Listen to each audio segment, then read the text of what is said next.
Hey, I'm Morgan from the very unofficial travel guides, and today I'm going to give you my 5 must-see things at EPCOT.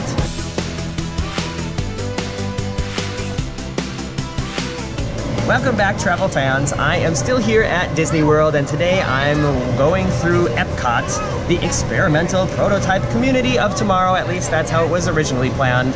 A lot of you know the concept that Walt Disney originally had for this park had turned into something totally different, but the park that it is now is still very entertaining, and you can have a lot of fun here, and there's a lot of things to do in this park that are like stuff for everybody. You don't have to worry about if it's going to be too thrilling or too scary.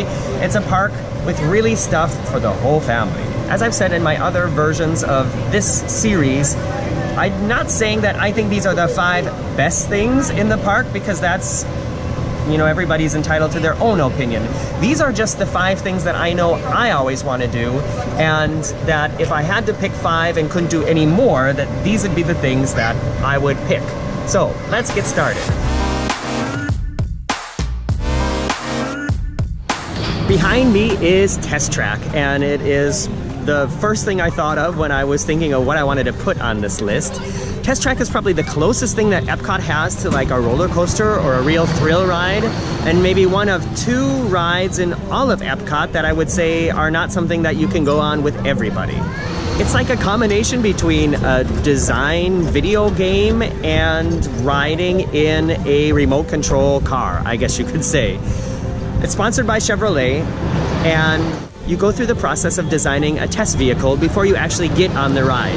So you pick out the shape it'll be, you pick out the tires, you pick out what kind of engine, what kind of paint and all that, and then it gets saved to your Magic Band. Then before you get in the actual ride, you scan your Magic Band again, and as you go through the ride, it's supposed to simulate what it would be like if you were in a test vehicle going through the different tests that they test vehicles in before they get produced. I feel like I'm repeating myself a lot, but I'm trying to explain it as best I can.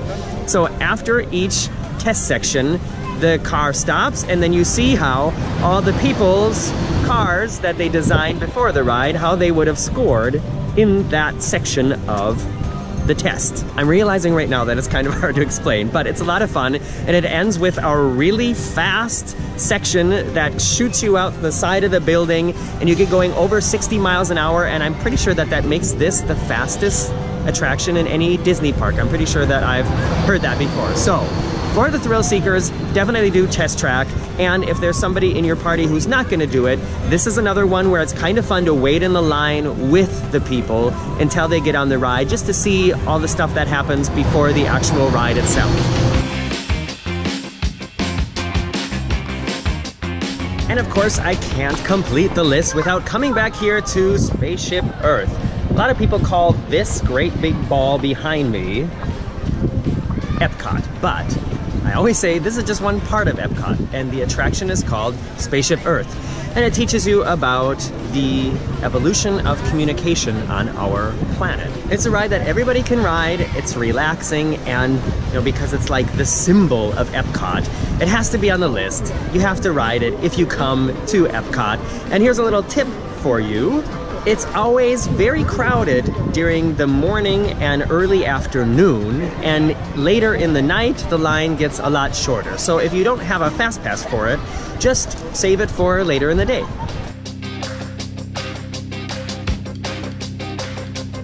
Next up on my list of 5 things I always want to do when I come to EPCOT might be a surprise for some of you, but I decided to put it on this list because it might be disappearing soon, and it is also one of the attractions here at EPCOT that has remained almost completely unchanged since it was originally built way back in the 80s, and it is Universe of Energy.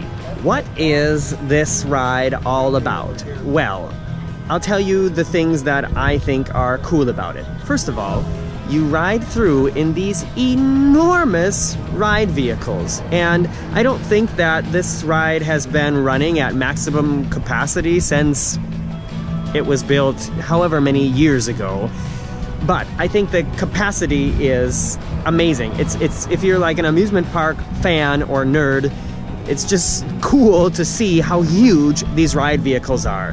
And if you're into dinosaurs, or if you have kids who are into dinosaurs, this is also then a really cool thing to do. It's not fast, and it does get a little bit dark, but it's not necessarily scary. And there's a moment in the beginning of the ride section where you're watching a movie on gigantic screens, and the screens disappear, and you're basically like transported back in time to the prehistoric days, and the dinosaurs like wake up, and it's just a really cool moment.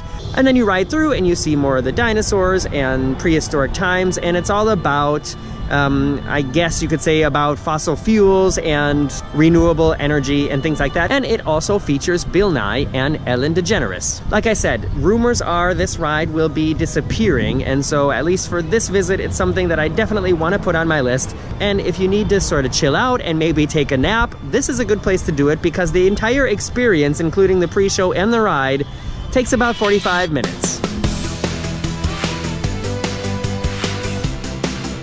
The sun is quickly setting here, so I think before I lose all the light and availability to really film good video for you, I will just tell you my other two things that I do, although I realize throughout the day that Epcot is a park where there really aren't a lot of things that you shouldn't do. I mean, just about everything is a reason to visit for me, and that makes like picking 5 really difficult. But if I had to pick, I'm going to continue, and the following 2 things are the last things then on the list that I think you need to do if you come to Epcot. And one of them is go to World Showcase and get something to eat.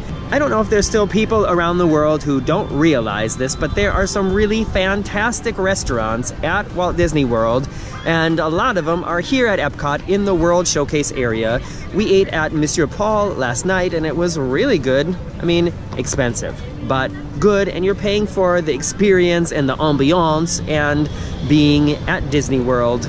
This afternoon we had lunch at Coral Reef, which is an underwater restaurant where you eat basically inside the gigantic aquarium inside the seas. And there are so many other fantastic restaurants here, so one of the things that I always do when I come to Epcot is get something to eat. And then probably the final thing for my list would be to stay and see the nighttime spectacular show Illuminations, which is probably the most perfectly choreographed music and fireworks show that at least I've ever seen.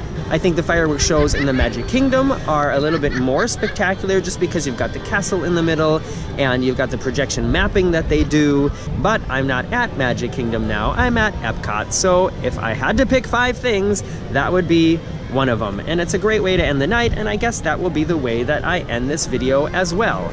If you agree or disagree with anything on this list, please write it in the comments below. And remember, these are just my 5 things, and you know, if I had to do the video again tomorrow, I might pick 5 totally different things, so keep that in mind. If this is the first of my videos you've seen, then please subscribe to me here on YouTube. Press the little bell next to the subscription button so you get my videos put into your feed. Follow me on Facebook, Instagram, and Twitter. And if you want to give me a little extra help, you can do that on patreon.com/veryunofficial.